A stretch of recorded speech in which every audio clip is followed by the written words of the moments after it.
The greatness of Saint Mark the Evangelist.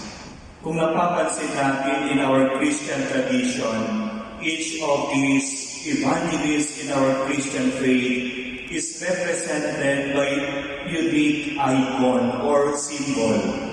Pag napapansin natin, nakikita natin kay Saint Matthew, there is a symbol of angel or winged man.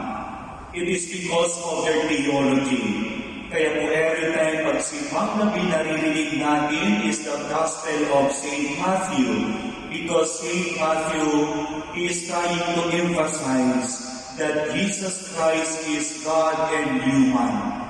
Kaya po the icon or the symbol of St. Matthew, it is an angel or a winged man to emphasize the divinity of Jesus Christ and also the human Jesus Christ. That Christ is both human and divine. Pagpupunta naman po tayo kay St. Luke. Ano po ba ang icon o ano po ba ang symbol ni St. Luke? St. Luke's symbol is a ox or lamb. Bakit po ba, Padre? Because we all know the humility and the meekness of the lamb. Jesus Christ in the Gospel of St. Luke, He is representing Jesus Christ as a lamb, very humble, very meek, and very close to the broken-hearted.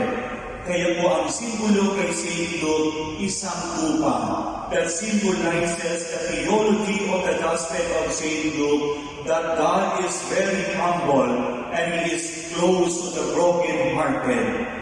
Pagpupunta naman po tayo kay St. John. St. John symbolizes an image of an eagle. Kasi po mas malawak po ang pananaw ni St. John. In terms po sa theology, mas deep ang theology ni St. John. Kaya po, agila to represents the bird's eye view of the theology of St. John. Kung gaano po kalawak ang theology sa Gospel po ni St. John. Pero ano po bang simbolo kay St. Mark? Ang simbolo kay St. Mark na ating mong ipinagdiriwang ngayon, it symbolizes a lion. Bakit po ba lion, Padre? Because St. Mark wanted to emphasize that Jesus Christ, full of strength, power, and authority, He preached that He is the Son of God. Kaya po gusto po ni St. Mark na ipahayag sa kanyang ebanghelyo that Christ is not only coming from God, but He preached that He is the Lord with authority, power, and courage. Kaya this is also what we have heard in our gospel today, the commissioning of the disciples, na para pong mga leon. And this is also the connection between the image of St. Mark's Gospel represented by an image of a lion. Kasi po sa Gospel ni St. Mark, he is always emphasizing that because of Christ, we have the power, authority, and courage to preach the Gospel to all nations. Kaya po this is the message to all of us. The message of St. Mark represented by the icon of a lion. Please, in our preaching, in our proclamation of the Word of God, magiging matatag tayo.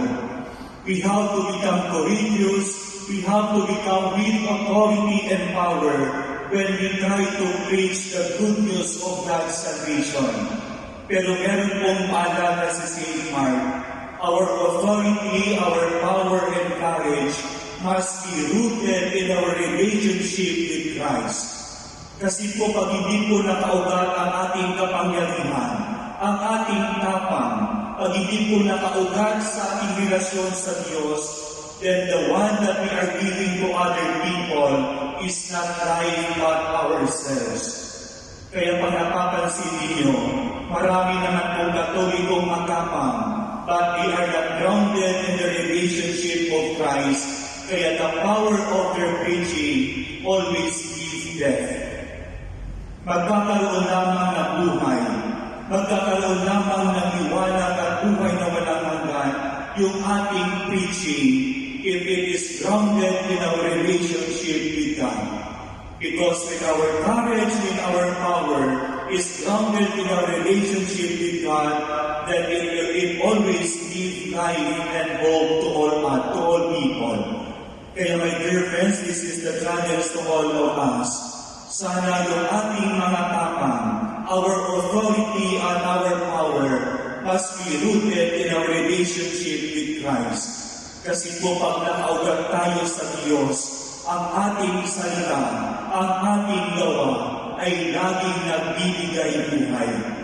But if our preaching, if our lives is not rooted in our relationship with God, then wala pong buhay at higit sa lahat po kumisan, ito po'y sanhi ng pagkakamatay ng relasyon.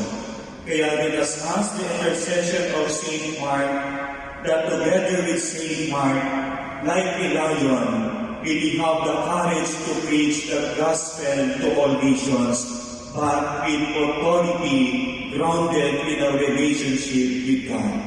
Amen.